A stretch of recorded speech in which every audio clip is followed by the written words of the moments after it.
Assalamualaikum warahmatullahi wabarakatuh. Nama saya Muyu Ngerti Jiha dengan NIM D10120-257, kelas D BT4 Kapita Selekta Hukum Perdata. Di sini saya akan mempresentasikan tugas pengganti UAS saya, yaitu tentang perjanjian pemborongan. Pengertian perjanjian pemborongan. Mengenai pengertian perjanjian untuk melakukan pemborongan pekerjaan dapat dilihat dalam buku KUH Perdata bab 7A pada bagian ke-1 mengenai ketentuan-ketentuan umum dalam pasal 1601B Kitab Undang-Undang Hukum Perdata disebutkan. Pemborongan pekerjaan adalah perjanjian dengan mana pihak yang status di pemborong mengikatkan diri untuk menyelenggarakan suatu pekerjaan bagi pihak lain. Pihak yang memborongkan dengan menerima suatu harga yang ditentukan. Menurut R. Subekti, perjanjian pemborongan adalah perjanjian antara seseorang, pihak yang memborongkan, dengan seseorang lain, pihak yang memborong pekerjaan, di mana pihak yang pertama menghendaki suatu hasil pekerjaan yang disanggupi oleh pihak lain tersebut, serta adanya suatu pembayaran uang tertentu sebagai harga pemborongan.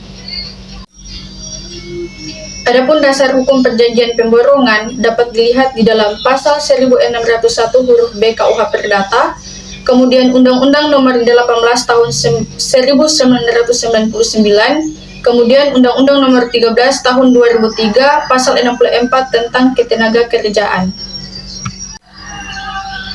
Lahirnya suatu perjanjian pemborongan. Saat lahir perjanjian adalah pada saat telah dikeluarkannya pernyataan tentang penerimaan suatu penawaran. Perjanjian pemborongan dalam KUH Perdata tidak banyak mengatur tentang perjanjian pemborongan pekerjaan ini, yaitu hanya terdapat dalam 14 pasal saja, mulai dari pasal 1601B dan pasal 1604 sampai dengan pasal 1616. Namun demikian, sungguh pun singkat dan kelihatan sederhana sekali. Tentunya KUH Perdata tersebut berlaku sebagai hukum positif di Indonesia. Perlu ditegaskan bahwa ketentuan-ketentuan perjanjian pemborongan di dalam KUH Perdata berlaku baik bagi perjanjian pemborongan pada proyek swasta maupun pada proyek-proyek pemerintah. Perjanjian pemborongan pada KUH Perdata itu bersifat pelengkap, artinya ketentuan-ketentuan perjanjian pemborongan dalam KUH Perdata dapat digunakan oleh para pihak dalam perjanjian pemborongan atau para pihak dalam perjanjian pemborongan dapat membuat sendiri ketentuan-ketentuan perjanjian pemborongan asal tidak dilarang oleh undang-undang, tidak bertentangan dengan ketertiban umum dan kesusilaan. Kemudian pihak-pihak yang terkait dalam perjanjian pemborongan. Dalam pelaksanaan pekerjaan yang telah diatur dalam perjanjian jasa pemborongan atau jasa konstruksi, biasanya terdapat 4 pihak, yaitu yang pertama pengguna jasa atau pemberi tugas, yaitu orang perseorangan atau badan sebagai pemberi tugas atau pemilik pekerjaan atau proyek yang memerlukan layanan jasa pemborongan atau jasa konstruksi. Yang kedua, penyediaan jasa atau pemborong, yaitu orang perseorangan atau badan usaha yang kegiatan usahanya menyediakan layanan jasa pemborongan atau jasa konstruksi. Yang ketiga, pelaksanaan, yaitu penyediaan jasa orang perseorangan atau badan usaha yang dinyatakan ahli yang profesional di bidang pelaksanaan jasa konstruksi yang mampu menyelenggarakan kegiatan untuk mewujudkan suatu hasil perencanaan menjadi bentuk bangunan atau bentuk fisik lain. Pada umumnya, penyediaan jasa sekaligus merupakan pelaksanaan dalam pekerjaan jasa pemborongan. Yang keempat, pengawas, yaitu penyedia jasa orang perseorangan atau badan usaha yang dinyatakan ahli yang profesional di bidang pengawasan jasa konstruksi yang mampu melaksanakan pekerjaan konstruksi sampai selesai dan diserah terimakan. Kemudian hak dan kewajiban para pihak dalam perjanjian pemborongan.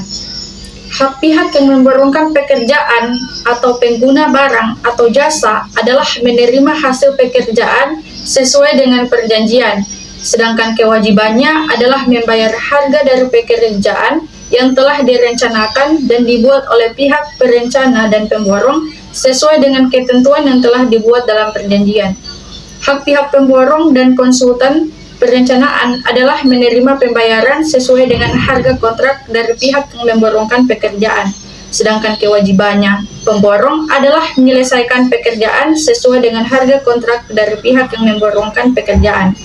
Kewajiban konsultan adalah merencanakan pelaksanaan, membuat BSTEK yaitu uraian tentang rencana pekerjaan, dan syarat-syarat yang ditetapkan disertai gambar, sekaligus mengawasi proyek pekerjaan oleh pemborong sesuai dengan BSTEK-nya dan klausul dalam perjanjian.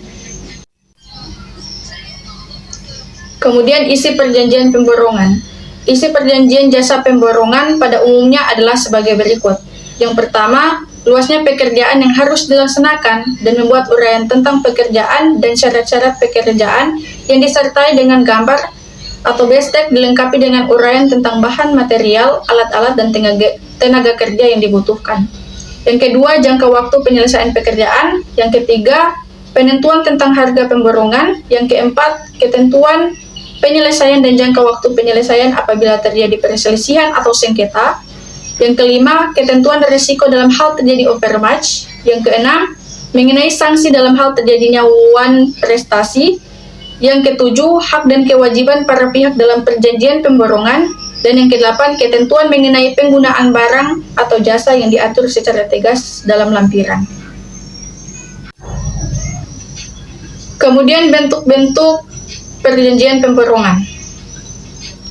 Dalam keputusan Presiden nomor 80 tahun 2003 tentang pedoman pelaksanaan pengadaan barang atau jasa pemerintah dikenal dengan adanya 3 bentuk perjanjian pemborongan, yaitu yang pertama, uang pengadaan dengan nilai di bawah Rp 5 juta rupiah, bentuk kontrak kerja cukup dengan kwitansi pembayaran dengan materai secukupnya.